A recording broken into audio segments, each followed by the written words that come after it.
Evening all, and welcome to our live stream for the Physics Paper 2 for OCR Gateway.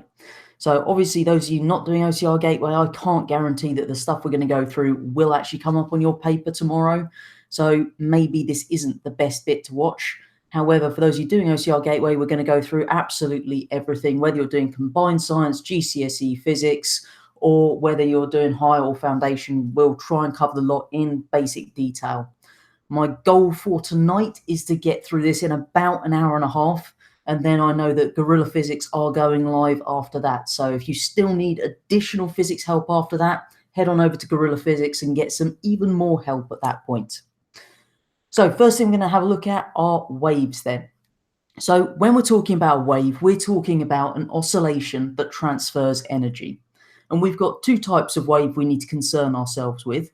Mechanical waves, which are things like sound and water, and these need a medium to travel in. And then the electromagnetic waves, which don't need a medium to travel, hence why they can travel through space.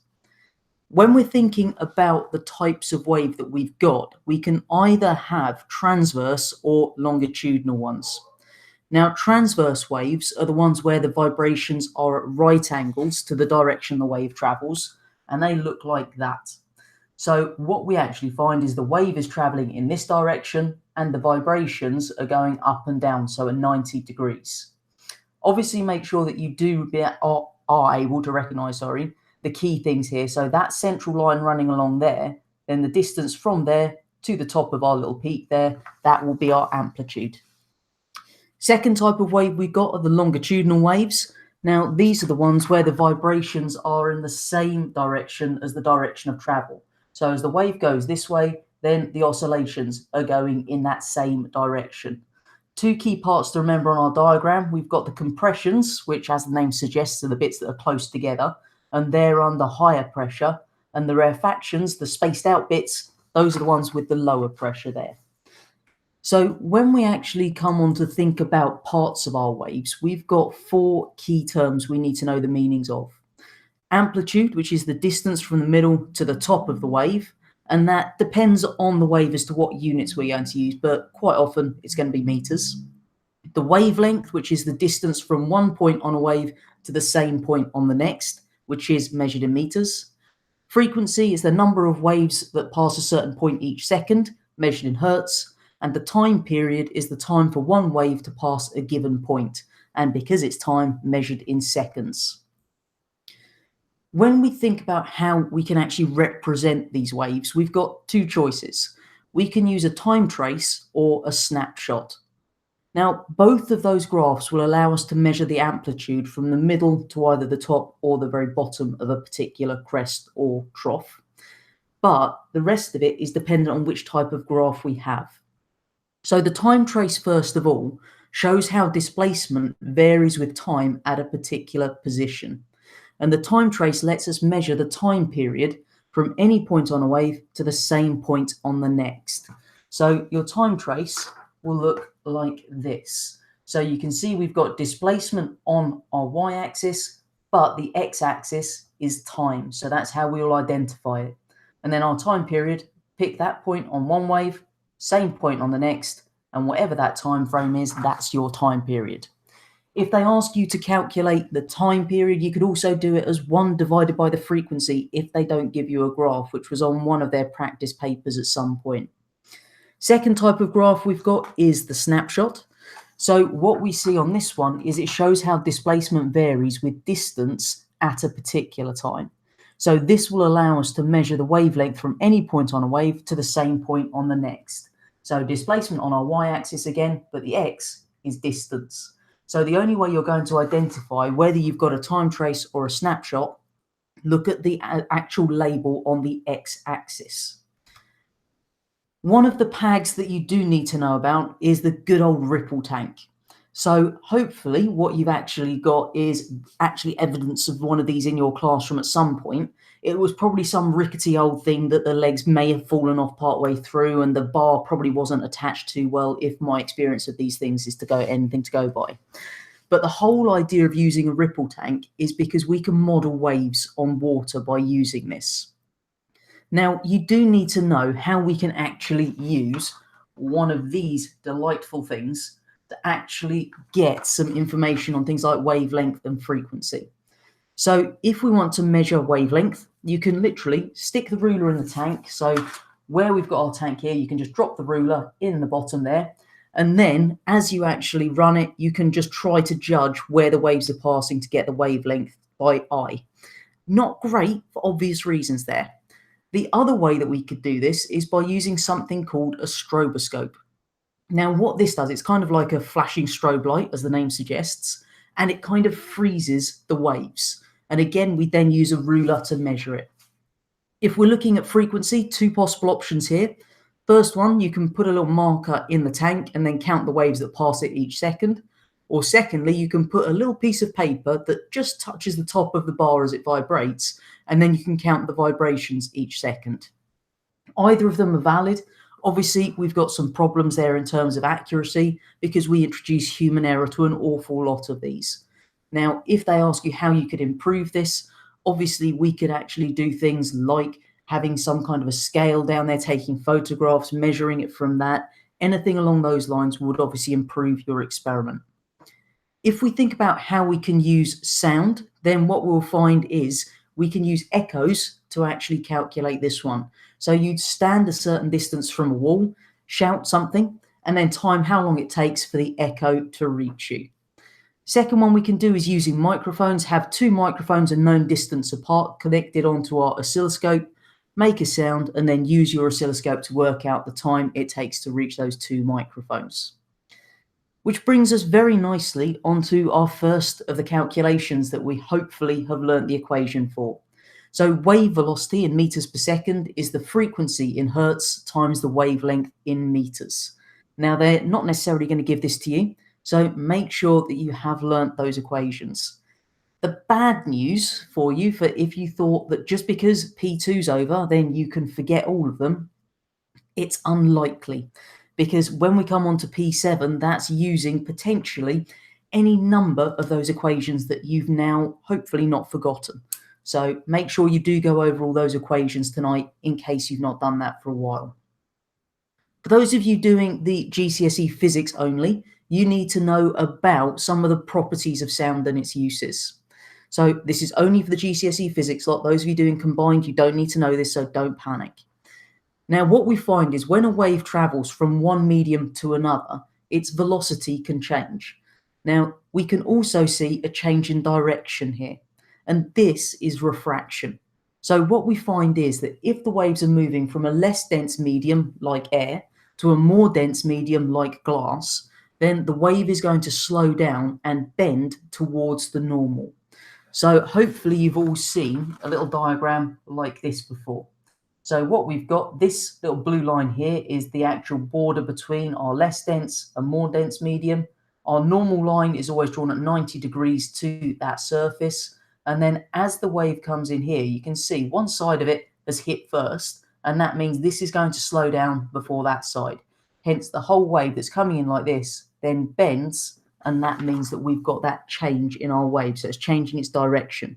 So that's why you've probably done an experiment using a little ray box with one of those little slits in there to generate a single beam of light. You had a plastic block, for example, or a glass block, and then you would have put it at a slight angle to see how it actually worked.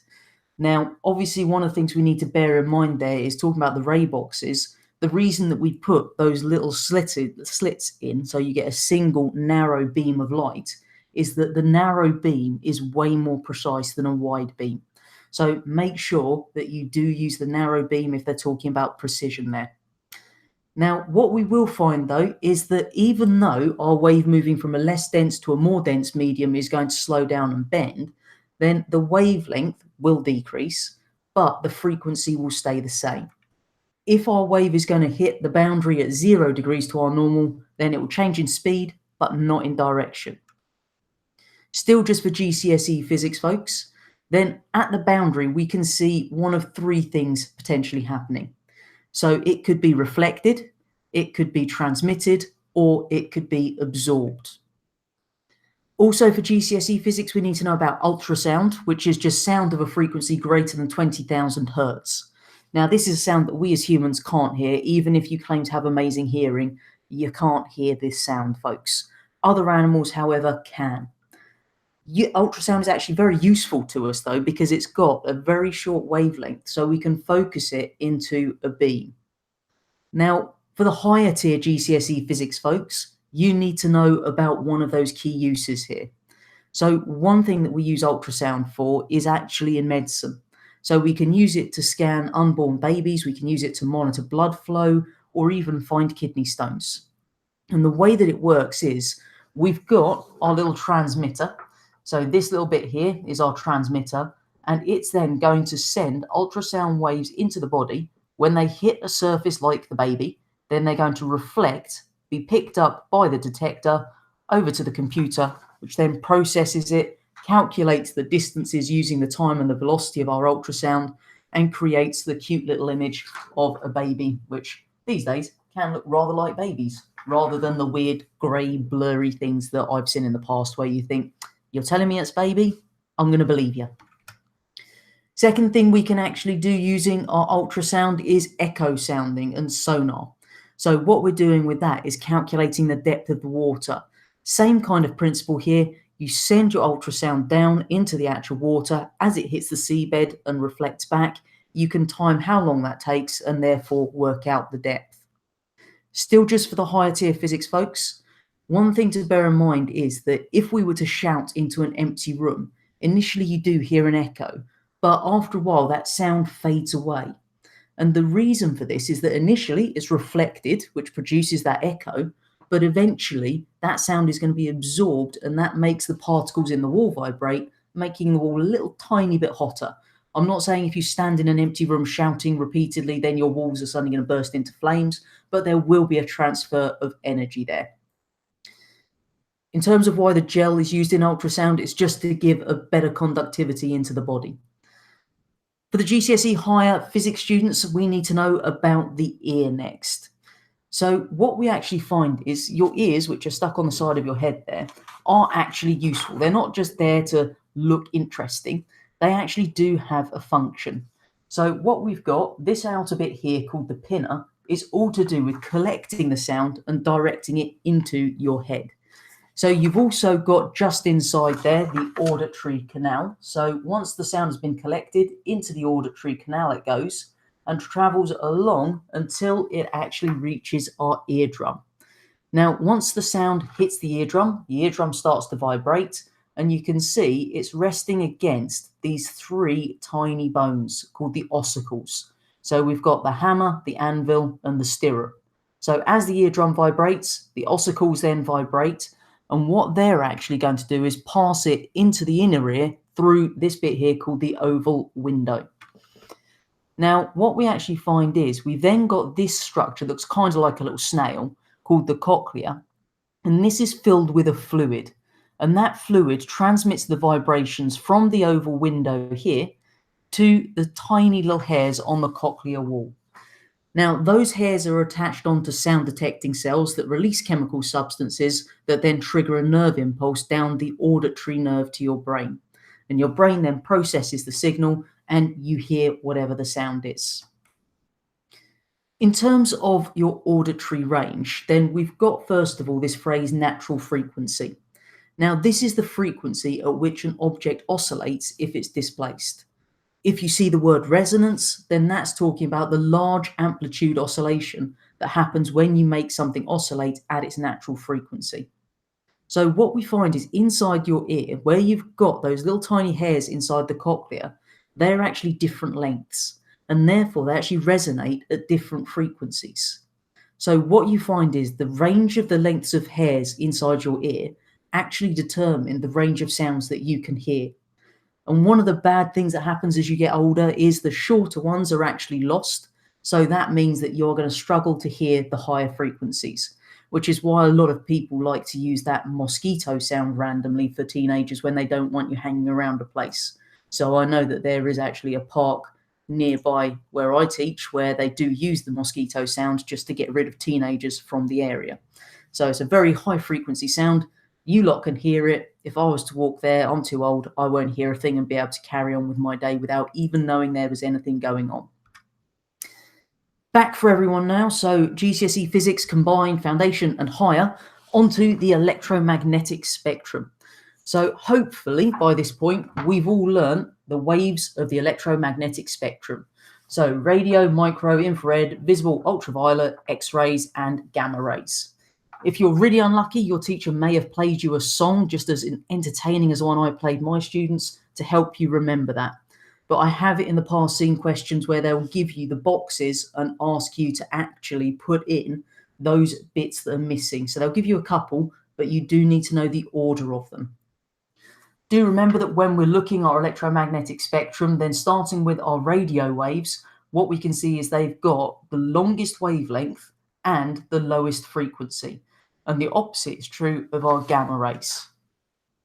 Now, when we're talking about electromagnetic waves, they're actually made up of these oscillating electric and magnetic fields, kind of suggested by the name electromagnetic, electric magnetic fields there. And the fields actually oscillate at 90 degrees to the direction of the wave. What we find in terms of the speed of our electromagnetic waves in a vacuum is that they all travel at 3.0 times 10 to the power 8 meters per second.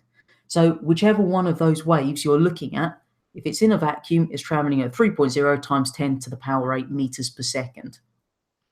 If we're looking at something that's emitting electromagnetic waves, then that is a source. So for example, a microwave oven emits microwaves, so it's a source. We'll also find objects that are able to absorb electromagnetic waves. Really easy one is your skin that's going to absorb infrared to be able to heat up. And electromagnetic waves are capable of transferring energy from sources to absorbers. If you're doing higher tier either GCSE Physics or combined, then you do need to know about our radio waves. So what we actually have is an oscillating potential difference across a wire makes electrons move backwards and forwards.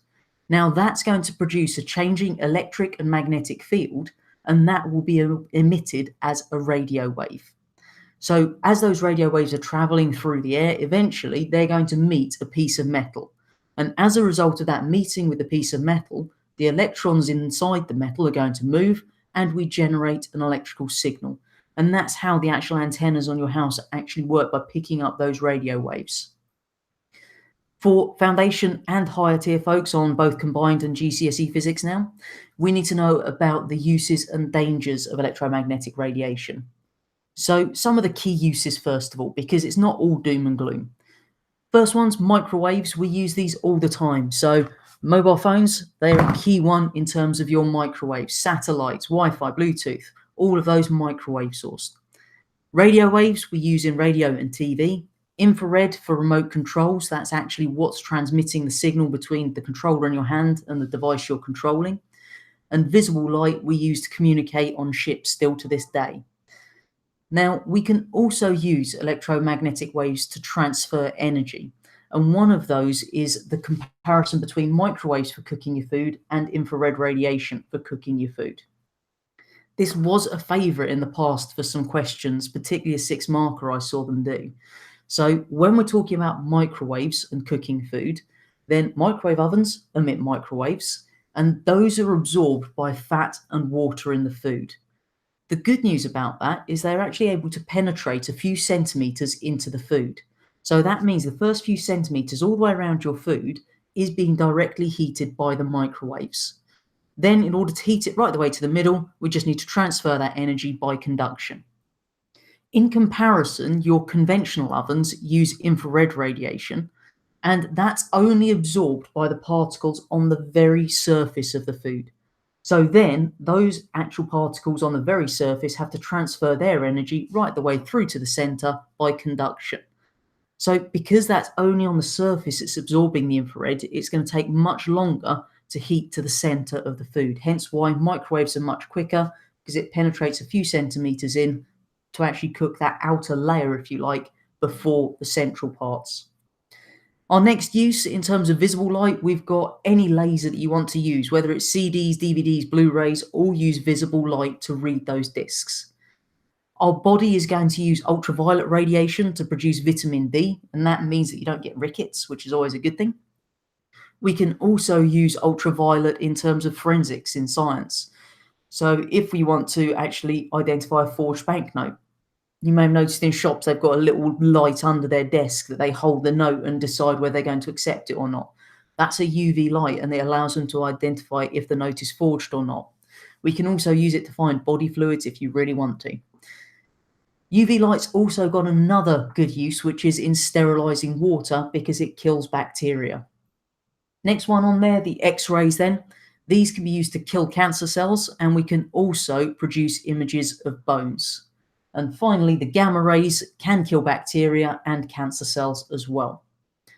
In terms of the dangers of our EM radiation, ultraviolet can damage DNA in your skin cells and therefore lead to skin cancer.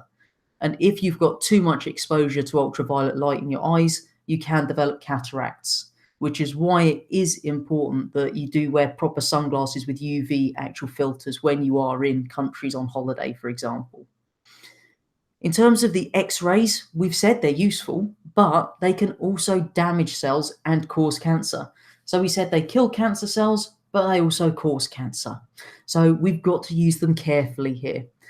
Now, the person in a hospital that will actually take X-rays is the radiographer, and what they will do to give them these precautions to stop them all getting cancer a bit later on in life is they stand behind a LED screen, or they'll actually leave the room to actually reduce their exposure while you're having your X-ray done. One thing they also have is a little badge that actually changes when the safe exposure limit has been reached. So if the badge changes, they're not allowed to do any more X-rays that day. The gamma rays also can kill or damage cells in the body. So they're useful, but they're also dangerous. For those of you doing GCSE Physics higher tier, you need to know about how we can use EM waves for imaging. So the first one we use is a thermal imaging camera that produces something called a thermogram. Now what we find there is that the pixels inside a charge-coupled device, or a CCD, absorb the infrared radiation and produce an image. And the colours we then add by using a computer. So what we find, hotter areas will emit more infrared radiation, and when we're actually looking at a thermogram with the false colour added, those will be things like the red areas. Whereas the coldest areas are those that are in the shades of blue. If we're thinking about our bones, and we said X-rays are useful to give us images of bones, the reason that they do that is that bones absorb X-rays, but soft tissue doesn't.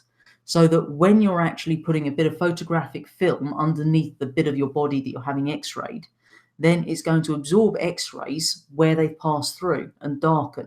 So what you see is the white bit on there is where the X-rays have been actually not absorbed by the photographic film. So it's not darkening, it's staying light.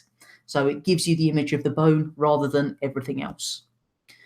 We can also use a charge-coupled device to detect X-rays, and the colours will show the different densities of material. So the higher the density, the more X-rays are being absorbed. One other thing we can use is computerized tomography, or CT scans, which allow us to look inside the body without having to slice you open and have a little poke around and see what's going on in there. In terms of our gamma rays, again, this is still for the GCSE Physics higher tier folks only, then one of the common uses is as tracers. So we can use them as tracers in medicine or actually in pipework. So in medicine, first of all, what we actually do is you'll be given this substance that you'll either have injected, swallowed, or inhaled, and that will emit these gamma rays. Now that means that when they pass a scanner over whichever region of your body they're investigating, then those gamma rays that are being emitted will be detected, and we get an image on a computer screen.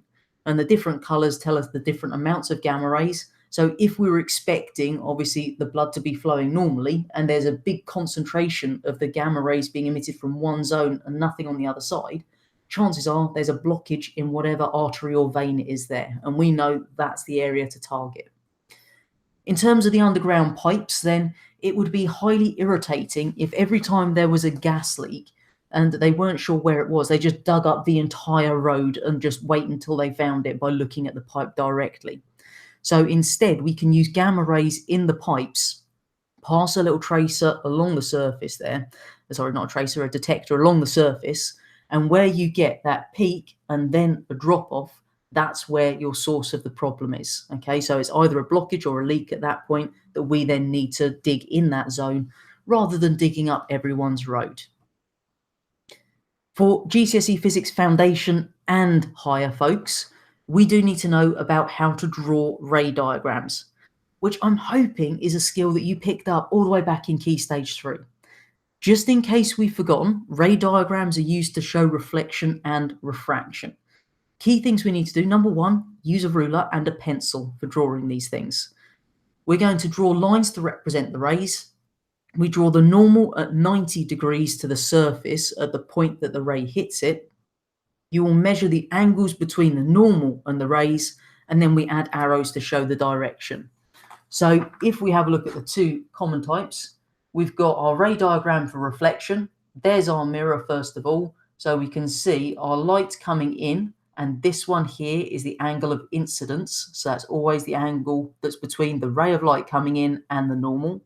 And then the exact same angle on this side because it's the angle of reflection. And remember, when we're talking about reflection, the angle of incidence is equal to the angle of reflection. The other one, this is our refraction ray diagram. So again, we've got our ray of light coming in. There's our normal line. And then we can see it bending towards the normal as we're going from less dense to more dense medium at this point. If we were doing it on this side, then we'd find it would actually bend away again because we're going from a more dense to a less dense medium. Are they likely to get you to draw a ray diagram in the exam using a protractor? Probably not. Can I guarantee they're not going to ask you to do that? No. So make sure you do remember those few key points and don't forget to put the little arrowheads on just in case, just to show the direction. What we find in refraction for the higher tier physics students is that sound waves are refracted when they change speed. So when the light enters a denser medium at an angle, it slows down and bends towards the normal, and the greater the difference in the density, the greater the change in the direction. So what we actually find then is we can use these principles of our actual reflections and refractions when we're thinking about how to transmit waves across large distances. So when we're thinking about the Earth itself, it's curved. So if we're trying to transmit signals from one place to another place quite far away, then the big issue we've got is the curvature is going to make that problematic. So in order to send radio waves a long distance, we actually reflect them off part of the atmosphere called the ionosphere. If we're talking about high frequency radio waves or microwaves, we can use those for satellite communications. So we transmit them up to the satellite and then they can be reflected back down. Still for GCSE Physics higher tier, we need to know that the wavelength is going to determine what happens to our electromagnetic waves. So if we think about a wall, then that's going to transmit radio waves and microwaves, hence why you can detect a radio signal inside your house, but it absorbs visible light and ultraviolet. So if you're sitting in a house with walls and no windows, you're not going to be seeing a whole lot because the walls will not allow the visible light to pass through. If we're thinking about the atmosphere, that absorbs X-rays and gamma rays, and that's good news for us as humans because it means that we're being protected from them, and therefore we're not all going to die of exposure to them, which is kind of key. But those of you doing GCSE Physics, either foundation or higher, we need to know about lenses. So we've got two types of lens, the convex or converging lens, and this is the one that refracts the rays to a principal focus or a focal point. These are the ones we use in magnifiers. If we're talking about the focal length, then that's the distance from the optical center to the principal focus. So there we go. This is our little convex lens. So there's the center of the lens, the optical center just there. And you can see that the distance there between the optical center and the principal focus is your focal length. The next type of lens we've got is the concave lens, also known as a diverging lens. And in this one, we're going to spread out the light. So the focal length in this case is the distance from the virtual focus to the optical center. So you can see on this one, the different lens there for our concave lens. There's our optical center, there's our virtual focus, and there's our focal length between them. One thing that we do use these lenses for in everyday life goes back to some of the work we did in biology earlier, B3 possibly, if my memory serves, which is all about correcting your vision. So what we've got, short-sighted people are the ones that have blurry, distant objects, and therefore what's happening is the rays are actually focusing in front of the retina. So what we do is we use a concave lens that will spread the rays out so they focus on the actual retina. If we've got someone with long sight, then that means the near objects are blurry, and that means the rays are actually focusing behind the retina. So we use a convex lens which refracts the rays in so that they do focus on the retina again.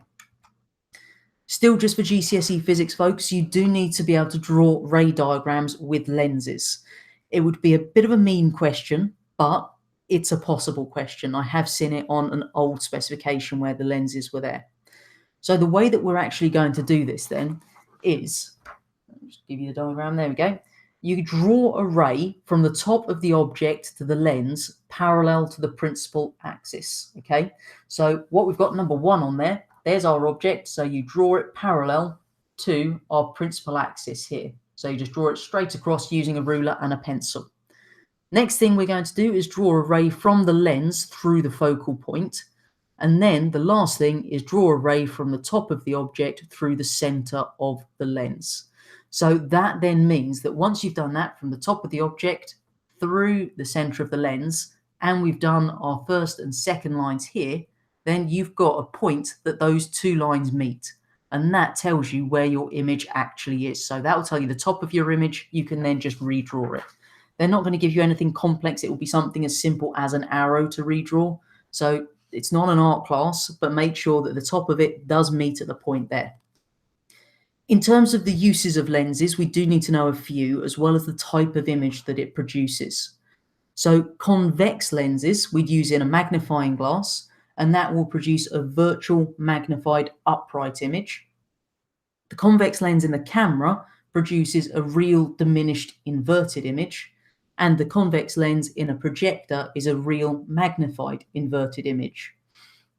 For our concave lenses, we'd use them in spy holes or in coach rear windows, and they both produce a virtual diminished upright image. So just make sure you are aware of those. For the GCSE physics higher tier folks, we need to know about light and colour. So one of the experiments you probably did lower down the school was you had a ray box, you then shone a single beam of the white light into a prism, and on the other side a rainbow magically appeared. And the reason for that is dispersion. So what happens is, in that prism, each frequency of light is travelling at a different speed. So what we find is that each frequency of light is refracted by a different amount, and the higher the frequency, the more refraction there is. So that means where we had one beam going in, it's then going to split into those different frequencies. Therefore, the red, orange, yellow, green, blue, indigo, and violet will be seen on the other side. Going back to our biology again, we do know that our retina is sensitive to red, green, and blue frequencies, and the receptor cells detect those frequencies, which are our cone cells, and the brain interprets the signals sent to make this perceived colour in everything we see. Still, for higher tier physics folks, we need to know about filters. Now, what we find is that if we put a filter of a specific colour in front of light, then it will absorb all frequencies except for that of the colour of the filter. So if we have a red filter, then it absorbs all frequencies of light except for red, which will go through. So the red light is transmitted. If we use two different colour filters, then your first filter is going to absorb all light except for the light of its own colour, and then a different colour filter here will absorb that last bit, so you won't get anything on the other side. Things will appear black. So one of their favourite questions would be to ask you, what colour would a green ball look in white light? Green. The reason for that is it's going to obviously absorb all frequencies of light except for the green, which will be reflected. And then it could ask you, what colour will your green ball look in red light?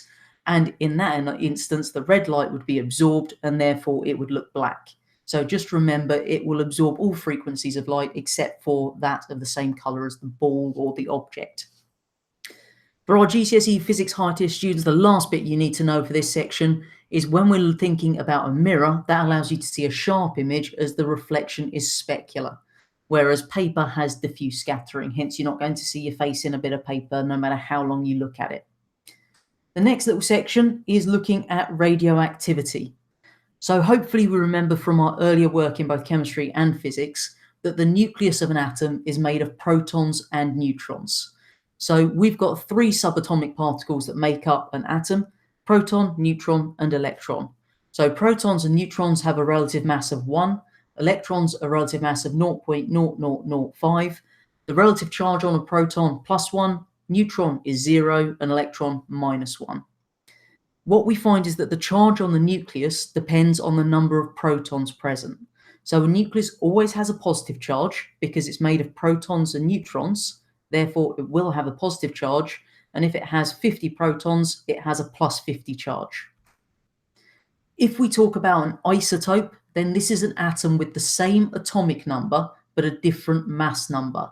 And the reason for that is that it's got the same number of protons and electrons, but a different number of neutrons. This is for combined and GCSE Physics Foundation and higher.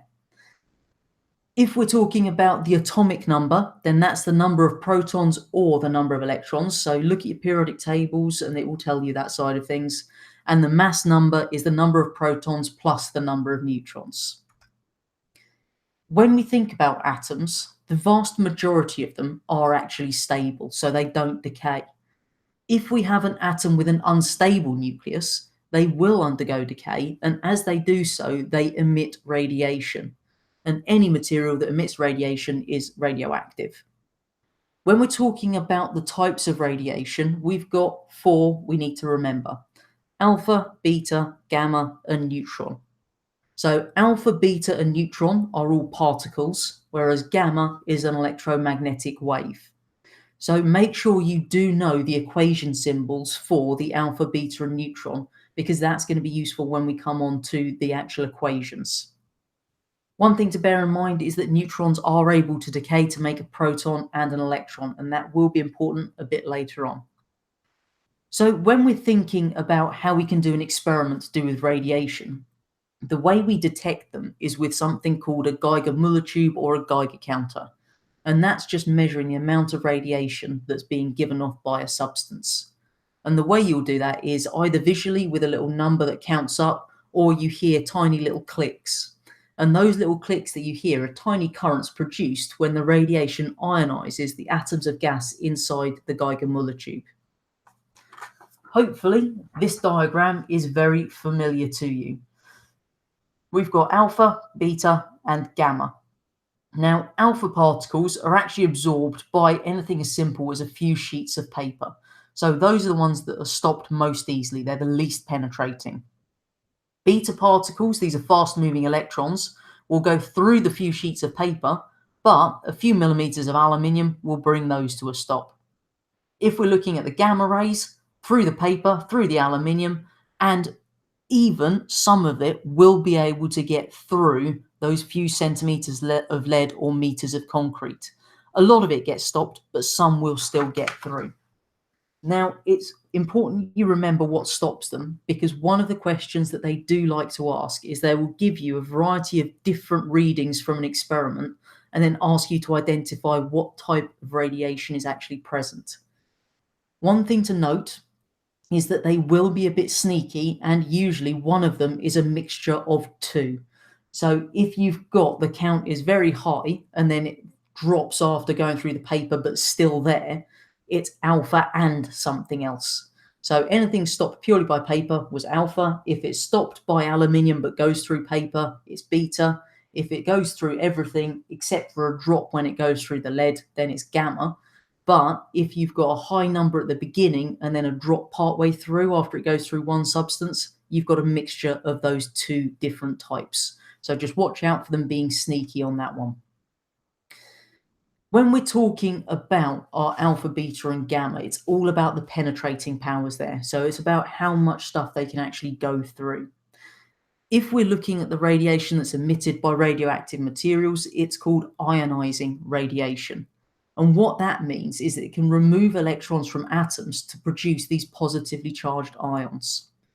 So what we find in terms of their ionizing power, alpha is a very high ionizing power, beta is in the middle, and our gamma actually is a very low ionizing power.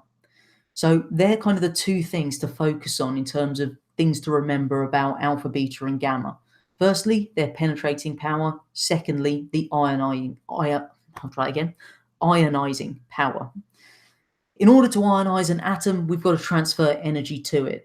And what we find, the reason that our alpha particles are the most ionizing is because they transfer more energy to that material as they travel through it. And that means because they're transferring more of their energy to the things they're passing through, their range is much shorter, hence why a few bits of paper will stop them. Next thing we need to all know is the nuclear equations.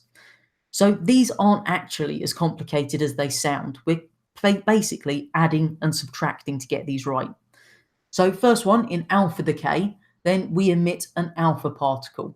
Now, an alpha particle is a helium nucleus, so it's made up of 2 protons and 2 neutrons.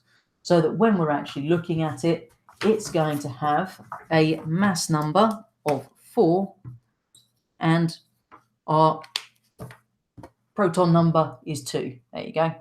So when you see that, all you need to do is remember that whatever they've given you at the start, if you want to know what the other numbers are going to be that they've usually given a question mark or a blank line to, then as long as you know your alpha particle is a 4 and a 2, then that means that what we can actually do there is just subtract from your first numbers. So if you're looking at your mass and it was 240, then take off 4 gives you 236 as your mass number, and the same for your atomic number.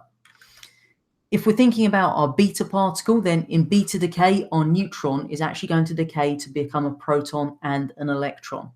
So what we find here, our beta particle is an electron, as we've said, just a fast-moving one. So when we look at its symbol, just there. Okay, so -1 and a 0. So what we find in this case, in beta decay, the mass doesn't change because the total number of protons and neutrons remains the same. We lose 1 neutron, but we gain 1 proton, so it doesn't change. The only thing that's going to change is your atomic number, and it goes up by 1. For our gamma decay, then what we find here is because our gamma rays have no mass or charge, they're just electromagnetic waves. So we see no change to the mass or atomic number. There will not be an equation for you to write for that one because there's no change. You wouldn't be doing anything. The last one, the neutron decay, then what we find is that the decay of some nuclei leads to the production of large numbers of neutrons. And in order to make that atom stable, then those neutrons have to be emitted. And a good example of that is helium-5. So all we find there is you'd lose 1 neutron, which is just a 1 or 0 with your N, and then that's what we get. The next thing to consider is half-life. Now, this isn't just a computer game. This is actually something we use in physics to do with decay. Hopefully, we remember that radiation is emitted at random, and we use the Geiger counter to measure the radiation. So that's also going to be known as measuring the activity. So your activity is just the amount of radiation that's emitted per second, and it's measured in becquerels, BQ. So if we're looking for a definition for half-life, it's the time it takes for the activity to halve. Or you could say it's the time it takes for half of the unstable nuclei to decay. For the higher tier, you need to know how you can calculate this. So there are 2 ways. They could give you a graph with the activity and the time. And in that case, all you do is you look at the maximum activity, divide it by 2, and then come along to where your curve is, down to the x-axis, read off your time. That's the half-life. Alternatively, you can do it via calculation. So that means that you're just going to have a look. In the question, they tell you what the half-life is and what its initial activity is, and they'd ask you to calculate its activity after so many days. So the first thing, calculate the number of half-lives, which is just however many days divided by its actual half-life time. And then you calculate your new activity. So if we know it's 4 half-lives that have occurred, then you do a half times a half times a half times a half, and then multiply that by whatever the original activity was. So make sure you've got your calculators, otherwise you're trying to do maths in your head, and as you all like to tell me, you've finished maths now. Higher and foundation folks, physics and GCSE combined, we need to know about radiation in and out of atoms. So hopefully we know electrons occupy certain energy levels around the nucleus, and the different atoms have different energy levels.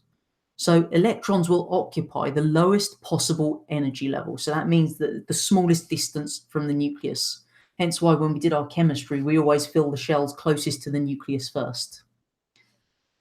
When we consider the photon model, then electromagnetic radiation is emitted and absorbed as packets of energy called photons. The energy of each photon is proportional to the frequency. So in order to excite an electron to a higher energy level, a photon of the right energy has to be absorbed. So if we've got our original electron here and we want to get it here, then it's got to absorb a photon that covers that energy gap.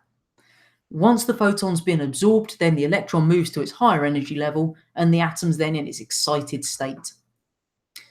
What we find is that if light of all frequencies is passed through something like hydrogen gas, some of the frequencies are absorbed. And from that, we can actually generate something called an absorption spectrum.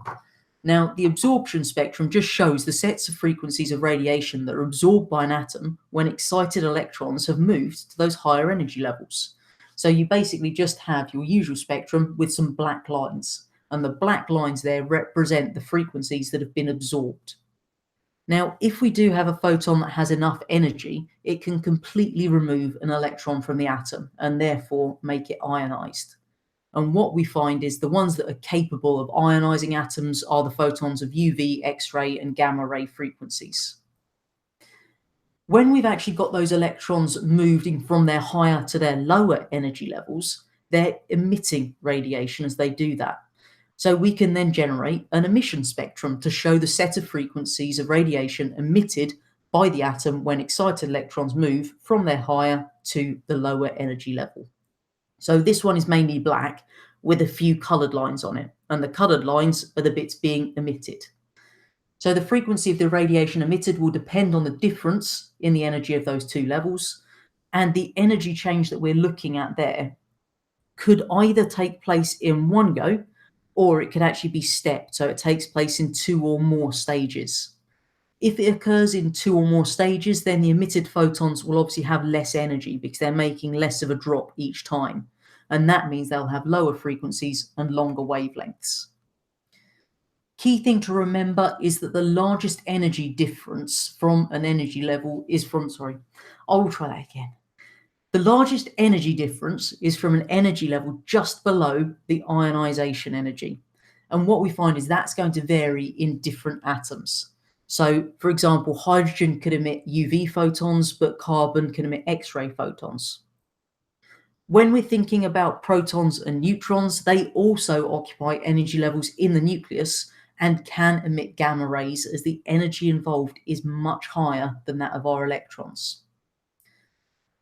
Next thing we need to know is background radiation. So hopefully we've already looked at something like a little pie chart that gives us an idea about the different sources of background radiation that we're exposed to constantly. So it's things like radon gas, the artificial sources, medical uses, cosmic rays, grounds and buildings, food and drink. All of those are types of radiation that we're exposed to every day, which is the background radiation. There are two key terms we need to know the definition of, and they did ask this on one of their past papers. So contamination is when we've got radioactive material taken inside the body or on the skin, and internal contamination cannot be removed. So that's bad news. Irradiation occurs when radioactive material is outside your body, and the radiation can travel into the body. The big problem of radiation that we've got is that when it enters the body, the DNA inside the cells can be damaged, and that can cause cancer. So if we've only got very small doses of radiation that cause damage, they can usually be repaired by the body. It's when we're looking at much larger ones that we see the problem. For those of you doing GCSE physics, then we need to know about medical tracers and gamma knives. So a medical tracer is just where we've got that radioactive isotope that we've injected, inhaled or swallowed, and then the gamma camera detects the radiation. So the key thing to remember about this is that the radiographers have to choose the isotope very carefully to ensure that the half-life isn't too short or too long. We've also got to make sure it's emitting the right type of radiation. You don't really want to take in a tracer that emits alpha radiation, because as we said, that's stopped by a few sheets of paper. If you've swallowed it, it's not getting out of your body to be detected by a camera, folks. So that means all you're doing is exposing your stomach and the cells it's made of to high doses of alpha radiation. That's not a good plan. So we've got to select the right type of radiation and make sure that you're not going to be radioactive for years on end, but also that they've got enough time to administer it and get the camera set up to detect it later on as well. In terms of our gamma knife, this is where we have a movable source of gamma radiation that we're using to kill a tumor. So if you've got a tumor in your head, what we've got is this big sort of circle around it that's got our source, and it's always focused on the tumor, but we don't just literally leave it sitting here so that it can kill all of the cells from this side of your head right the way to the tumor. That's going to lose many valuable brain cells that weren't damaged. So instead, it's moved around your head and focused always on the tumor, but giving a much lower dose to the healthy cells around. So that means it will kill the cancer cells, but leave your healthy cells alive. Next thing for our GCSE physics, folks, is nuclear fission. So fission is where a large nucleus splits into smaller nuclei and neutrons. So it doesn't occur spontaneously, but if the nucleus absorbs a neutron, fission is more likely. So what we'll see here is the nucleus is then going to split to produce two smaller nuclei and 2 or 3 neutrons. If we've got a substance that splits easily, we refer to it as fissionable. And a good example of this is uranium-235. One of our uses for this is in nuclear power stations, and we use fission to heat the water in order to produce steam to drive the turbines, which turn the generators, which generate our electricity. And the energy that's transferred to the surroundings via fission is so much greater than the energy transferred in our typical combustion reactions of fossil fuels. Hence why nuclear power stations can generate a lot more electricity. One thing that we've said is that each nucleus that splits releases 2 or 3 neutrons. Now, those 2 or 3 neutrons can then go and trigger other fission reactions. And if this is left uncontrolled, what happens is you split one, that creates 3 neutrons. Those 3 neutrons split 3 more nuclei, which then create 3 more neutrons each, that can then split 3 nuclei each, and so on. And you can see that this gets very big very quick. And that's what we have in terms of a chain reaction. Now, the only way our chain reaction can occur is if there are enough nuclei around that first one. If we've only got a small mass of radioactive material, the neutrons would escape and the reaction would stop. So it's got to be enough radioactive material there. We don't have chain reactions occurring in nuclear power stations all the time in an uncontrolled fashion because we have these things called control rods. Now, the rods are actually lowered down when the reaction's getting a little bit too much, and they absorb the neutrons. If we then compare that to a nuclear bomb, the key difference, there are no control rods in a nuclear bomb. So once that fission reaction started, it keeps getting bigger and bigger and bigger, and then we generate this huge amount of energy very, very quickly. The next one we need to know about, not to be confused with fission, is nuclear fusion. So nuclear fusion is where 2 lighter nuclei join together to make a more stable nuclei. And a good example of where this happens is in our sun. So hydrogen nuclei will fuse together to form larger nuclei. And energy is transferred from a nuclear store by heating and electromagnetic radiation. The problem with this is that we've got repulsion caused by both protons being positive, because as we said before, like charges repel. So if we wanted them to fuse, we've got to overcome that force of repulsion, and that's not an easy thing to do. The reason it can happen in the sun is because we've got very high temperatures, which increase the speed at which the nuclei are moving, and high pressures, which keep the nuclei close enough together to actually fuse. If we're thinking about the heaviest element made by fusion, it's iron, and anything heavier than iron is made in a supernova. Next thing we need to know is that the mass of the products of fusion is actually slightly less than the mass of the reactants. And because of this, we generate a lot of energy in the form of radiation. So it's going back to that good old formula that everyone knows to do with science, E equals delta mc squared, where E is your energy, delta m your change in mass in kilograms, and c your speed of light, which is 300 million meters per second. Next thing we're coming on to is our energy topic. So this is for combined and triple, higher, and foundation once more. So in this one, hopefully we know that energy is a quantity in joules that tells you what's possible.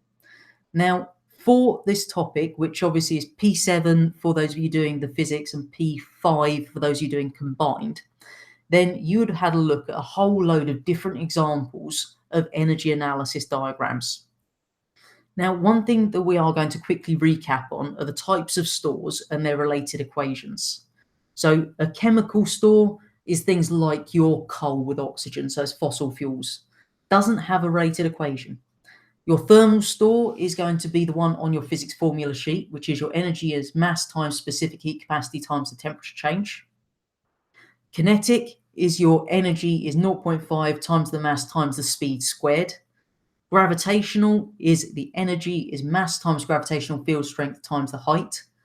Elastic is going to be your 0.5 times spring constant times the extension squared. And nuclear is mass times the velocity of light squared. Electrostatic and magnetic, again, don't have related equations. When we're considering how energy is going to be transferred from one store to another, then we've got four possibilities here: mechanically, electrically, heating by particles, or heating by radiation. And we can actually calculate the transfers using one of two formulae. So mechanically, it would be work done is force times distance, and electrically, it's the energy transferred is power times time.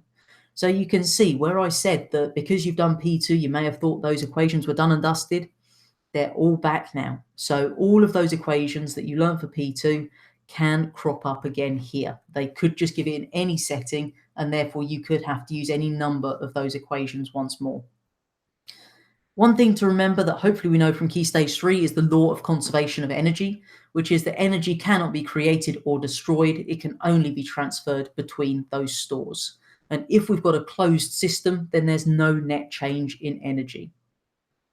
One of the things they could ask you to do is to carry out an energy analysis. Now, in order to do that, you'd normally choose 2 points in a process, but because this is an exam, they're going to tell you 2 points in a process. You then have to identify which stores have more or less energy in them at those 2 points they've given you, and then work out what type of transfer has occurred between your starting store and your end store. Now, I've given my students a way to do this using a little table. So you start off by thinking about the physical situation, as it's quite hard sometimes just to jump straight into energy stores. So if you're thinking about the fact that at the beginning, then we've got a stationary car and that there's lots of fuel there, and at the end the car's moving with less fuel, then we can link that into our energy stores. So we know it's kinetic because it's to do with movement, and chemical because it's to do with the fuel. And from that, we can then come on to draw the energy analysis diagram. Now, these are a series of boxes with lines to all intents and purposes. So we will generate something like this. Now, the simplest version is the top one. We start off with a lot of energy in our chemical store, and our object is stationary, so nothing in the kinetic. The arrow has mechanically, because it's being transferred mechanically, into less energy in the chemical and more energy in the kinetic. Key thing to note is whatever the total height here is, has to be the total height when you add those together. So whatever we've taken off the chemical to go from there to there is this height. So measure it with a ruler just to make sure. So if you started off with 5 centimeters in your chemical, then do a 2 and a 3, for example. So it still has to add up to 5. If it's slightly more complex, we may have an additional store in there. So rather than, in this case of our race, just having the fuel and the movement, we're also considering things like the friction and so on in our thermal store. So we can see that that would also change, but when you add this bit and this bit, it will be the same as when we add this, this, and this together. So that's all we mean by these energy analysis diagrams. It's boxes that represent the amount of energy in each at the beginning and at the end, with the arrows stating the actual transfer type. I'm not going to go through all the different examples for these because it is just applying that same principle to different scenarios, but there is the playlist on there that you can go and look at if you need to. One thing they could ask you to do once they've gone through that is to give you the chance to do a calculation based around it. So that's where you'd have to draw on those calculations that hopefully we still remember. Now, when we're thinking about what happens with our energy, then energy is transferred when a charge moves from a battery or a power station.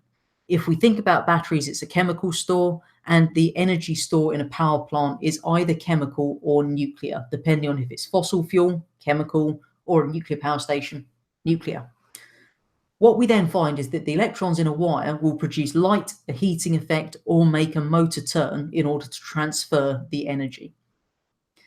Any electrical device you've got will have a power rating, which will either be given in watts or kilowatts. If ever you need to change, remember a 1 watt, let's try that another way around. 1 kilowatt, is the same as 1,000 watts. So kilo just means 1,000. So divide or multiply by 1,000 to get whichever one you need. When we're talking about power, that is the rate of transfer of energy or the work done divided by time. If you've got a device that has a higher power rating, then the amount of fuel it's going to need to run is greater than it would be for a lower powered device. In your house, you will have somewhere an electricity meter, and on there, there'll be a little number that tells you the amount of units that you have used of electricity. Now, a unit is a kilowatt hour. So what we actually find is that a unit is just the energy that's transferred by a 1 kilowatt appliance when it's on for 1 hour. Now, the calculations that we could have to use here, work done in kilowatt hours is power in kilowatts times the time in hours, and power is your work done divided by time. The only other thing that they could ask you to do is to calculate the cost, which is just your work done times the cost per unit, which they give you in the question. And if they stick to the old standard, it'll be 10 pence. The one little tricky thing that I've seen them do in the past is rather than just using joules or kilojoules, they threw in megajoules, so a capital M in front of the J. And 1 MJ equals 1 million joules. So just remember that if they're talking about power stations, that will come up. In terms of what we see when we're thinking about an energy analysis of electric current, then when the current flows in a wire, the wire heats up. So you probably did a resistance for wire practical where you saw the wire got really hot, and some of you possibly just did it so it melted things next to it. Now, this means that energy is transferred to a thermal store when you're using an electrical appliance. And in most cases, that means that energy is wasted. So what we can actually find here is that we've got a situation where they could give you a question, something along the lines of calculate the time it takes a 2 kilowatt kettle to boil 0.5 kilograms of water. They give you the specific heat capacity of water and tell you room temperature, and you've got to assume all energy transferred heats the water. So for this, what you need to do is go back to your equation sheet where you've got your specific heat capacity one, and you're also going to use the energy as power times time. So what we have to do is a two-stage equation here, and they're not going to tell you it's a two-stage equation. So the first thing is calculate your energy using mass times specific heat capacity times temperature change. And then once we've got the energy, we've got an actual, there we go, we've got power in our question in that case, and therefore we can just work out the time by rearranging. So once we've actually got that, you can then calculate any scenario, but it is a case of knowing those equations. The next situation to consider is that energy in a thermal store is increased by heating, and we usually do this by either burning a fuel or using electric current to transfer energy from a fuel. Now, if a temperature difference exists between two objects, energy transfer will occur.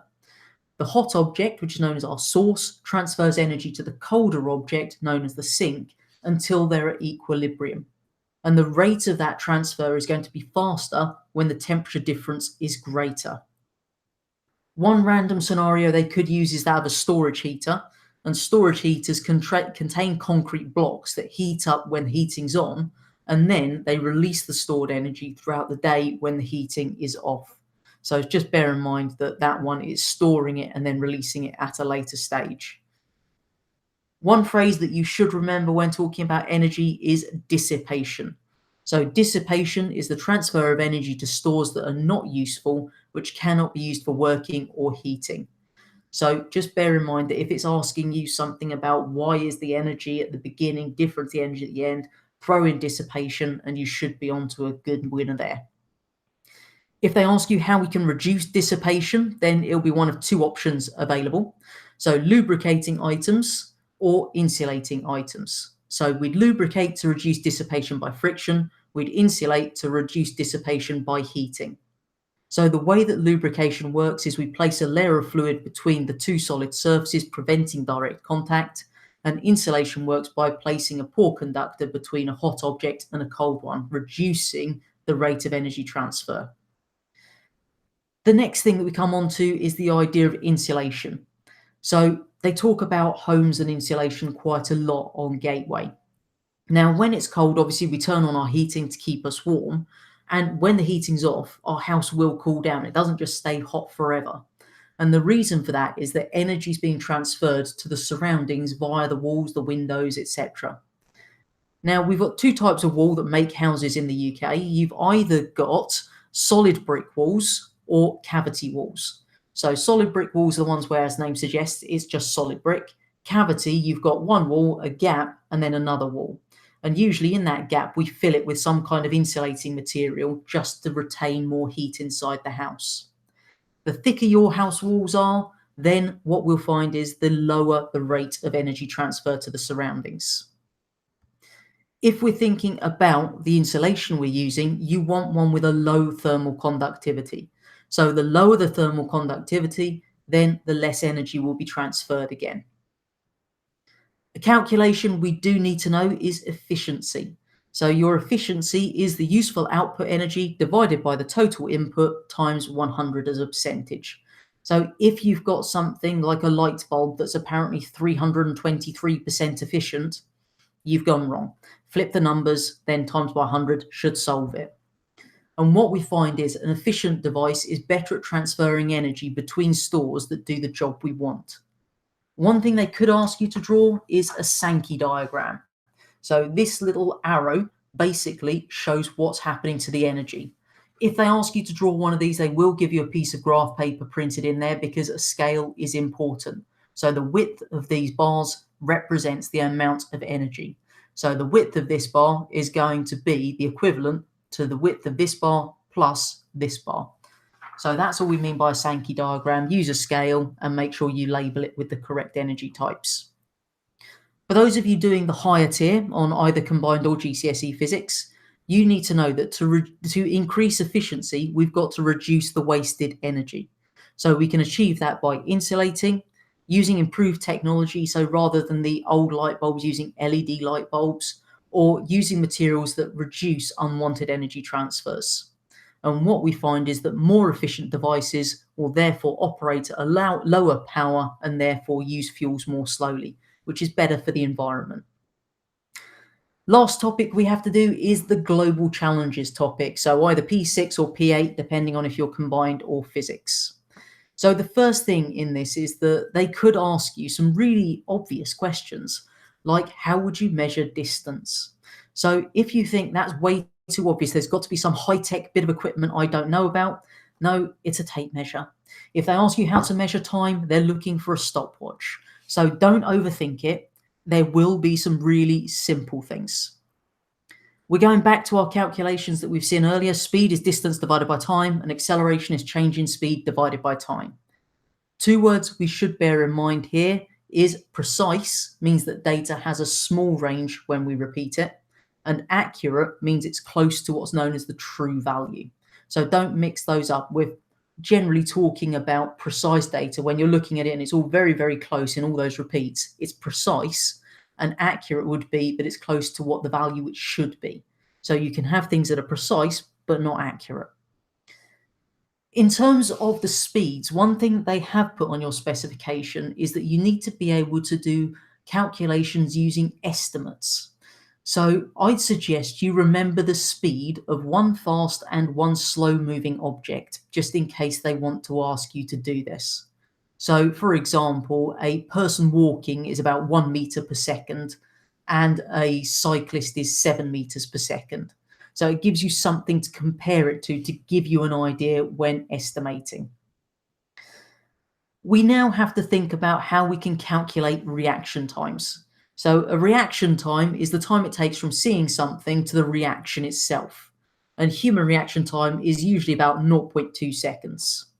Now, one way you can do that is with the ruler drop test, and I don't have a ruler to show you, unfortunately, but imagine it's a ruler. What we do is you have your ruler there, you have your hand, and the idea is that you drop it, catch it, and however far it traveled, you can then use a table to convert to get your reaction time.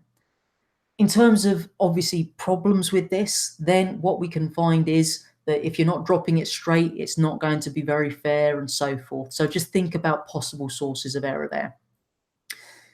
We then come on to the idea of thinking distance, braking distance, and stopping distance, all to do with cars.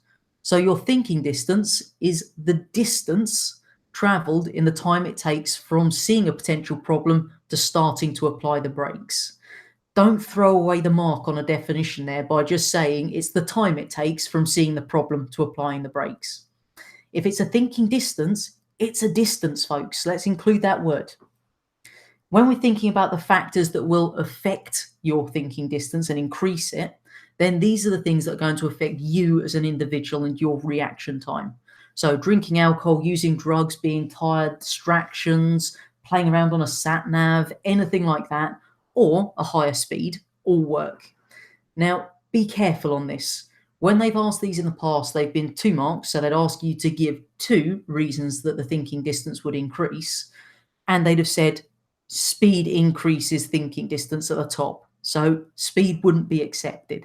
If they've given you one in the question, you're not getting the marks for writing the question out again, folks. Okay, so learn 3 because that's going to cover all bases. Braking distance then is the distance traveled in the time it takes from putting your foot on the brake to coming to a stop. And we've got the factors that affect the braking distance are those affecting the actual vehicle or the road surface. So this would be, again, increased speed, icy or wet roads, poor brake condition, or poor tyre condition. And the way people throw away these marks is just by saying the brakes and the tyres. They could be amazing brakes and tyres. That wouldn't increase your braking distance. So be specific, say poor brake condition, poor tyre condition, wet roads, icy roads, anything like that that's very specific. If we then add our thinking and braking distance together, we have our stopping distance. So that's just the total distance travelled from the moment the driver sees a problem to the car coming to a complete stop. And what we find is that the highway code, when you learn to drive next year, produced this lovely little chart telling you all about it. So you can see at 30 miles an hour, then your thinking distance is 9 meters, your braking distance is 14, which means you need 23 meters between you and a car or a person in front of you, otherwise things go splat. So obviously we can see that these all increase as your speed increases. But one thing to note is that when we're looking at the increase, thinking distance is linear. So you can calculate thinking distance really easily because it will increase in a linear fashion, whereas your braking distance doesn't. Okay, that increases more rapidly at the greater speeds there. What we need to know next is what happens when things do go wrong and therefore things go crash. Now, what we find is that by law in the UK, when you're in a car, you should have a seatbelt on. And that is for good reason. It's not just to be irritating. The whole idea being that when you're wearing a seatbelt and the car comes to a sudden stop, then as you move forward, the seatbelt stretches a little bit and it brings you to a slower stop. Now, that means that you're not having a very dramatic change in your momentum, which means there are lower forces acting on you as an individual. However, after a crash, your seatbelts will need replacing because the fibers that they're made of that are stretched don't go back to normal. They're not elastic, they just stretch at that point. Using elastic fibers in a seatbelt would be very messy because you've just been in a serious crash. Your seatbelt has saved you from going through your windscreen, and then it's going to fling you back into the seat and create more issues. It's not elastic, it's just going to stretch and stay stretched. If, however, you've decided for some reason not to wear a seatbelt and the car comes to a sudden stop, you keep going at the speed the car was going at until something's going to stop you, whether it be the seat, the windscreen, or other, then that's going to be what stops you, nothing else. You just keep going at 70 miles an hour until something hits. Now, if we do find we've got a large negative acceleration, then what we have is you can suffer with what's called compression injuries. So a compression injury is bad news because that's going to actually cause damage to your internal organs. And you can also find that they collide with the ribs. So there was always that lovely graphic commercial that they showed where you came to a very sudden stop from driving at too high a speed, the ribs broke and then pierced through all your internal organs. That's not nice, hence why we have speed limits. But seatbelts aren't perfect because they can cause those injuries, but it's a lot safer than flying through a windscreen. For those of you doing the higher tier, you need to know how to calculate our force using mass times acceleration. We need to know that the maximum speed on UK motorway is 70 miles an hour, and that the force you experience from a collision on the motorway is going to depend on the amount of time that collision takes. So the longer it takes your car to come to a complete stop, then the lower the force will be. Hence why we've got various things built into the car that are safety features to make it so you take longer to come to that complete stop. So modern cars these days have crumple zone, which is basically where bits of your car are made of different densities of metal, so that if you're actually in a collision, those bits of metal will compress in a controlled fashion, and therefore the front of your car basically squashes up, and that means you're coming to a slower stop than if it was all completely rigid, then your car would come to a very dramatic stop, hence lower forces on you. The other one we've got are airbags, which these days pop out of every which angle of your car, and they're all there to again bring you to a gentle stop rather than smacking straight onto a steering wheel, which is a rather sudden stop and unpleasant. Back for everyone, so higher foundation combined GCSE physics, we need to know about energy sources. Now, energy sources are things we use for heating, transportation, or generating electricity, and they will either be renewable or non-renewable. So renewable means that they will not run out, and non-renewable means they will run out. So they're being faster than they're being made. Don't say that we can't reuse them or we can reuse renewables. Never getting you a mark, I'm afraid. So you've just got to say that renewable will not run out, non-renewable will run out because it's being used faster than it's being made. Examples of our non-renewables, fossil fuels and nuclear. Anything else is renewable, nice and easy. The reason our nuclear fuels are non-renewable is because they were formed in stars. Now, stars don't generally form new fuels for us every day, so as you can imagine, there's a finite supply there. Our fossil fuels were formed by the effects of temperature and pressure on the remains of living things over millions of years, and therefore it will take millions of years for more to form. Three main uses for our energy sources: heating, transportation, and generating electricity. So in terms of heating, it tends to be biofuels, fossil fuels. Transportation will be our fossil fuels. And if they ask you what fuels go into a car, can we not say coal? As I've seen people write before, if we're looking at fuels in a car, it's petrol and diesel, folks, okay? Not any other random fuel you've heard of. Let's stick to the things in a petrol station. And generating electricity, any of our sources at all. We can also use different methods for heating our houses rather than just burning fuels. So we could actually design our house so that it maximizes the heat from the sun. So it has big windows on the south side that leads to natural heating. We can use solar panels. You can use hot water from underground in certain areas where they've got those hot springs. We can also generate electricity by using a couple of different means. We can use photovoltaic or solar cells.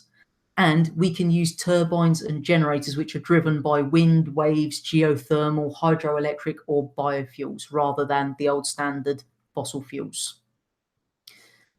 What we find is they could ask you questions about how the energy source use over time has changed. So just go with the old standard. Why has energy use changed? Because there's more people. So populations increase, which means there's more cars. We've now got more industry, more need for electricity, and so on.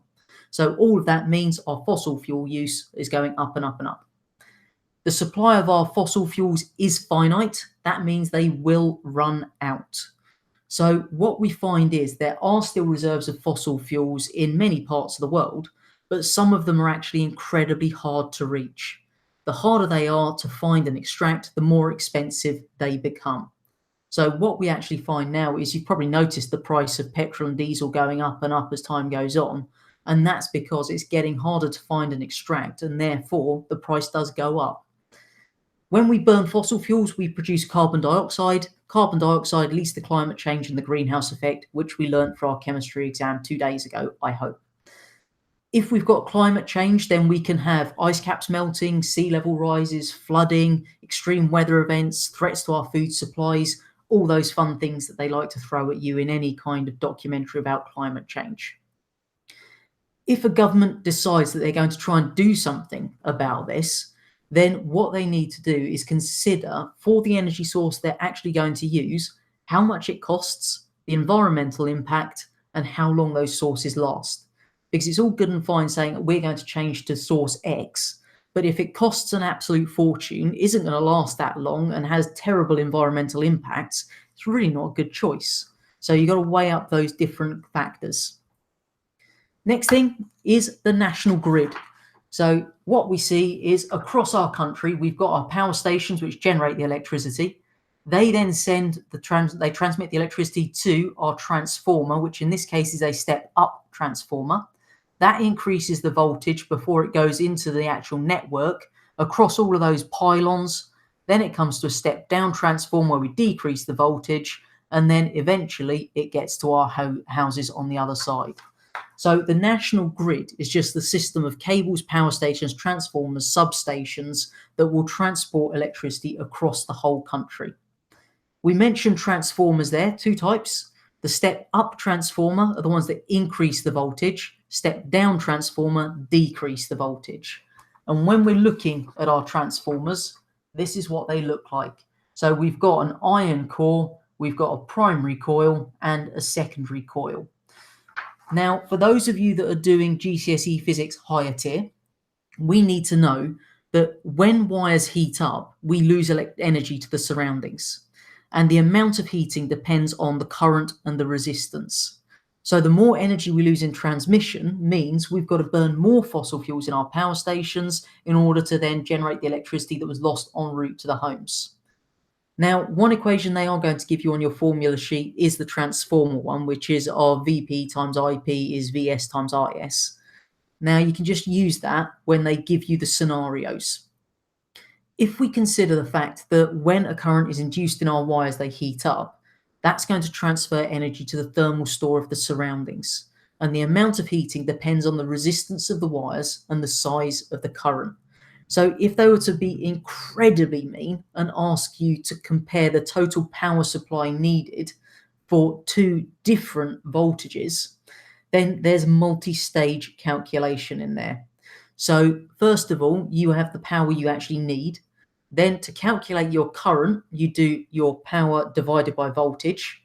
Then your power wasted would be your current squared times resistance.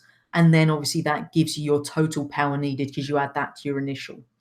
I really hope that wouldn't come up, but I can't guarantee it. Next thing we need to know is that in your home's mains voltage is 230 volts. That's why you don't stick your fingers in the sockets and flick them on. Now, what we find, the generators in our power stations create an alternating voltage which has a frequency of 50 hertz, and it reaches our houses through the national grid, as we've just said. Now, what we have there are 2 possible graphs that they could show you, and please excuse my very dodgy diagram there. So we've got alternating, that's a wavy line. I know it looks absolutely terrible tonight, and direct, a horizontal line. So if they ask you, what does this horizontal line represent? It's a direct voltage, which is what's in batteries. If it asks you, what does this represent? Then that would be an alternating voltage, which is what our power stations create. Hopefully in class you had a chance to use a practical skill and learn how to wire a plug. We need to know the colours and names of all of those bits in there. So we've got our neutral wire, which is blue, the earth wire is green and yellow, and the live wire is brown. This bit sticking here is our fuse, and then we've just got casings around, which are used just to insulate the actual wires from the surroundings and one another, because we use plastic, which is a poor conductor. They have asked about the voltage between different wires before. So the live and neutral has 230 volts if you were to connect a voltmeter between them. Your live and earth is 230. Your neutral and earth is 0. Okay, so 230 for everything except neutral and earth, which is nothing. When we've actually connected our plug into the mains, then the live and neutral wire make a complete circuit with the appliance. The whole purpose of our earth wire is to connect to earth, so it carries charge away. In terms of safety devices that we've got in our electrical appliances, the live wire has the potential to come loose. And if it's a metal case that it's going to come into contact with and you touch that metal case, electrocution and death. Not great. So what we actually have is an earth wire that connects to the case and to the earth pole that you will all have somewhere in your house. And that means that it's going to carry that current into the earth wire, and it will do that because that has less resistance than you do. So it takes the path of least resistance. That'll take it away into the ground, you're fine. We also have our fuse, which is designed to melt and break the circuit if too much current flows through. So inside the fuse is a very thin strip of wire that will heat up and melt if too much current flows through. We also have what's called a double insulated appliance, and what they actually do is have a plastic case. So that means that no current can flow through the case to you. They don't need an earth wire. You don't die if it comes loose at all. For those of you doing GCSE combined science, you are now done. The rest of the work we're going to go through is just for those doing GCSE physics. So those of you doing combined science, I'd suggest you go over any bits that you're not too sure on, head over to the playlist, etc., or head over to Gorilla Physics, where there's another live stream on probably other bits of physics, or maybe the same bits you weren't sure about. But good luck for tomorrow. Make sure you read the questions, and I'm sure you'll do fine before being freed for the summer in most cases. GCSE physics, folks, a little bit more to go. We've got space to go. So first thing, and one thing I'm a little bit skeptical about, as my group know, is that in the OCR endorsed textbook, there was this tiny little fraction of a sentence when we're looking at the Big Bang that mentioned about how ideas about the universe have changed. Now, they didn't say anything more than that, but I'm skeptical based on the papers that they're potentially going to expect you to know how these ideas have changed. So, quick idea about what happened. First of all, we go back to the ancient Greeks. We're going to Aristotle, so the time of a load of blokes sitting around in togas, stroking their beards and contemplating life. So Aristotle said that the earth was the center of the universe. So he just sat, thought about it. That was his decision. Then 500 years later, Ptolemy came along, still following the earth-centered model, but he said that the universe was surrounded by a background of fixed and unchanging stars, kind of like the backdrop on a stage. He thought they were just fixed and unchanging and nothing would actually alter them. Jump forward about 1,000 and 1,400 years to Copernicus, and we have the sun-centered model for the first time. So the sun is the center. Then Galileo came along and he saw that stars actually changed, and he also saw that not all objects orbited the Earth, which was a bit of a revelation to some people. So we weren't the center of everything, and we've now got some proof. And then finally, when Newton came along and came up with his theory of gravity, it confirmed the sun-centric model, that the planets are orbiting the sun due to gravity. The reason that we saw all of those changes about ideas of the universe is because people were able to actually make observations. So rather than just sitting there and contemplating in a toga, then they were using things like telescopes to look into the sky and see what happened. Now, in addition to the observations that were going on, we also saw creative thinking being used to explain those observations.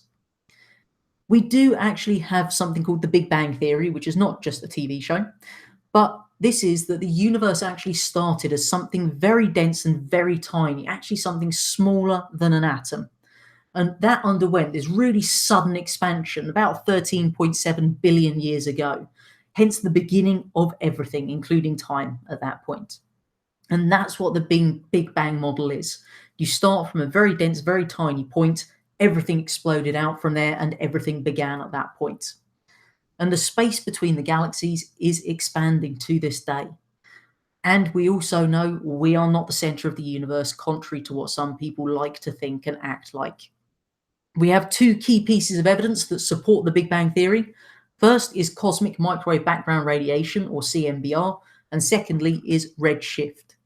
So CMBR was actually back in the 1960s. They did some experiments and found that microwave radiation came from all directions. Wherever they pointed their devices to measure it, they picked it up. And this, the scientists worked out, was radiation that was left over from the Big Bang. So the very high energy and high frequency radiation that we started with has been stretched over time.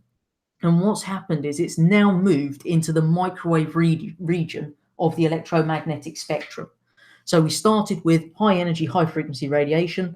Over time, it's become stretched and is now in the microwave region of the electromagnetic spectrum, hence why it's everywhere. The second one, redshift, was actually something that Edwin Hubble came up with, and he measured the speed of galaxies from the absorption spectrum of the light that they emitted. So just by actually measuring the absorption spectrum of all these different stars and galaxies, then he worked out the speed at which they were moving at. When a light source moves away from you, then the wavelength of the light it emits increases and the frequency decreases. And that's what redshift is. Because if you think about the visible spectrum, then the wavelength of your red light is actually at the top end, it's about 700 nanometers. So what we actually find there is that if the wavelength is increasing, that means it's shifting to the red end of the spectrum, hence redshift. If the source is moving faster, redshift is bigger. And if it had actually been moving towards us, so if our galaxies were moving closer to us, then it would be blue shifted because it would be moving into the blue end of the spectrum. It's not, so we know everything is moving away from us. When he actually had that red shift, then he worked out that the galaxies that we see are still moving away. And he worked out that the more distant a galaxy is, the faster it's moving away from us. So the universe is constantly expanding, and the bits furthest from us are expanding at the fastest rate. If we now think about our solar system, so just our little neck of the woods of the grand scheme of the universe, then our solar system consists of the sun, which is our star, the planets, which are those spherical objects that orbit the sun due to gravity, the moons, which orbit those planets. We do have some minor planets kicking around, so these are things that aren't a planet or a comet, but are in orbit around the sun, so asteroids made of rock and dwarf planets like Pluto. And then we've also got comets, which are the ones made of ice and dust. Now, they did ask you to actually distinguish between asteroids and comets before. Asteroids made of rock, comets made of ice and dust. That's all they're looking for there. If we're thinking about the inner planets in our solar system, that's Mercury, Venus, Earth, and Mars, and they're all rocky and have an atmosphere. The atmospheres are different, very thin on Mars and Mercury, and if you were to decide to go on holiday to Venus, then you can enjoy some sulfuric acid rain, so not great for life there. They also have moons, but different numbers on Earth and Mars, whereas Mercury and Venus, no moons. If we think about the outer planets, that's Jupiter, Saturn, Uranus, and Neptune, then we've got two gas giants, Jupiter and Saturn, and Uranus and Neptune are the ice giants. So they all have rings and lots of moons. There's loads of the moons around them. We find the asteroid belt between Mars and Jupiter, and those asteroids are bits of rock left over from the formation of the solar system. And the reason that they're found between Mars and Jupiter is because the pull of those two actually prevented those bits of rock being pulled together and forming yet another planet in our solar system. When we're thinking about the formation of stars then, what we need to do is remember that the initial stage, that formation, is the same no matter what size of star we're going to end up with. The first thing here is if you're answering a question about the life cycle of stars or the formation of a star and you don't use the word gravity, you've thrown away a mark. So even if you can't remember anything else and you just say gravity pulls things together, you should get 1. So what we see first of all is we've got this huge cloud of gas called a nebula, and that gets pulled together by gravity. And what we get is at the center, a large ball of gas forms, and as it gets denser, more gas gets pulled in. What happens is it gets hotter and hotter, and eventually that forms a protostar. Now, the protostar will continue to grow larger until nuclear fusion occurs, and when nuclear fusion is occurring, that's known as the main sequence star. And this is the stable part of its life cycle, which, good news for us, is actually the phase that our sun is in. It's in its stable main sequence star phase. Once it leaves that main sequence star, then what happens is it's running low on fuel. So depending on the size of our star is going to determine what path it now takes. So small stars, like our sun, will cool and expand to become a red giant. The outer layers will break away and form a planetary nebula, and the white-hot core of the star is all that will remain, which is a white dwarf. And over time, that's going to cool down and eventually fade away into nothing. The larger stars will expand and cool, but they grow to much larger sizes to become what's called a red supergiant, and it explodes as a supernova. And during the supernova, the core of the star is actually crushed down by these huge gravitational forces to form this incredibly dense star made of neutrons, which is surprisingly called a neutron star. And that neutron star spins really, really quickly and sends pulses of radio waves to Earth. If the star's even bigger, then the core gets crushed down into a tiny space to form a black hole. For the higher tier folks now, the rest of you doing just GCSE Physics Foundation, you're done. That's where we finish with you. So just those doing higher tier physics need to stay for this very last bit, and it's not going to be long, I promise. So the first thing we need to think about are satellites. So satellites can either be natural or artificial. Natural satellites are made from the same material as the rest of the objects in our solar system, and artificial satellites are ones sent by humans into orbit. We use 2 types of orbit for our satellites, okay, the artificial satellites that we send up: geostationary and low polar orbit. So the geostationary orbit is, as the name suggests, it's the one that keeps it in the exact same position above the Earth in its rotation. So the Earth actually rotates once every 24 hours around on its axis, and our geostationary orbit satellite will orbit once every 24 hours. So if the Earth is spinning once every 24 hours, our satellite is orbiting once every 24 hours, it stays in the exact same place above the Earth. These ones are much higher, about 36,000 kilometers above the Earth's surface, and we will use them for things like communication and satellite TV. For the low polar orbit ones, these have a much shorter orbit time, about every 2 hours, so they whip around, and what they do is they orbit over the poles of the Earth. They're much closer to the surface, only 2,000 kilometers, and we use them in spy satellites or weather satellites here. What we actually find is a stable orbit occurs when the object is moving at the right speed for the distance from the object it orbits. So as you move further from the sun, our planets are moving slower, because if they were moving at all the same speed, no matter what distance they were from the sun, we would not have a stable solar system. There'd be planets flying off left, right, and center, and it would be a very awkward scenario. So what we find, depending on the distance, they move at a speed that actually keeps them in that stable orbit. And the reason for this is that the pull of gravity from the sun is lower the further out we go, so therefore it moves slower because there's only a small force changing its velocity at that point. The next thing we need to understand is about radiation and temperature. So hopefully remember, all objects emit electromagnetic radiation, and warm objects emit infrared radiation, which can be detected using our thermal imaging camera, as we've already discussed. The type of radiation emitted will depend on the temperature of the object. Hotter objects emit more radiation of a higher frequency and shorter wavelength, and less radiation of a lower frequency and longer wavelength. So by analysing the light from stars, we can actually plot a graph of intensity of radiation against their frequency. And from that, we see that hot stars have higher frequencies and higher intensities. If we're considering temperatures and how this is impacted, if an object is emitting the same amount of radiation as it absorbs, then the temperature just remains the same, because if you're emitting the same amount as you absorb, no change.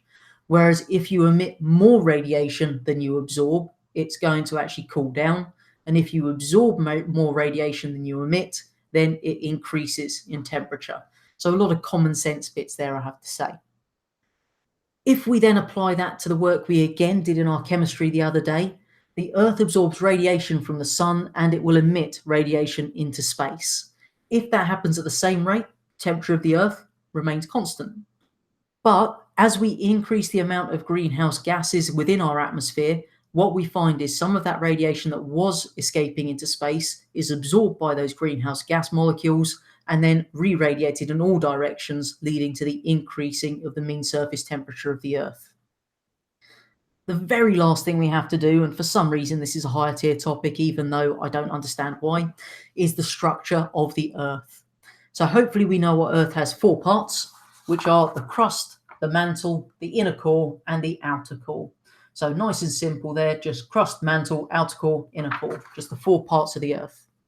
If they ask why we can't just drill down to study the structure of the Earth, it's too hot and it's too deep, so none of our drills would go down there. So the way we've actually come up with this model of the structure of the Earth is by using earthquakes. Earthquakes produce seismic waves, and we detect those on a seismometer. Now, seismograms are the actual things we produce from them, and they're going to record the arrival and intensity of the 2 types of seismic waves. P waves, which are our primary waves, and S waves, which are our secondary waves.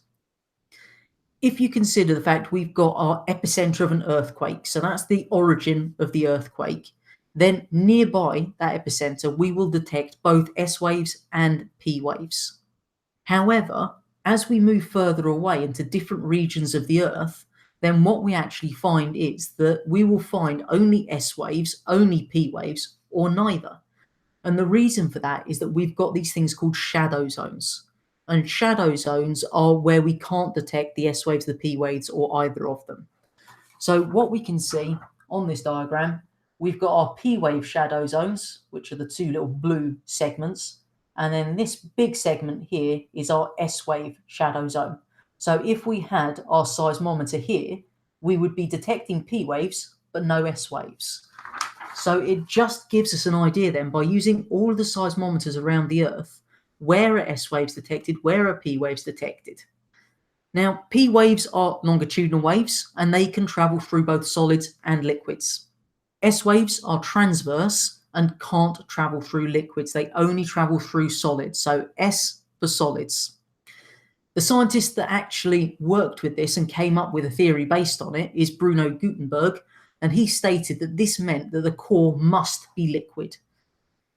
In 1936, his work was built on by Inge Lehmann, and he analysed the P waves and actually worked out that the very centre of our Earth is solid. So that's our inner core that we now have.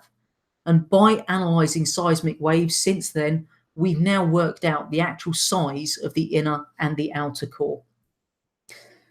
That is everything that you hopefully need to know for tomorrow's exam. As always, make sure that you don't stay up all night panic revising, because if you stay up all night, you're not going to do well tomorrow anyway.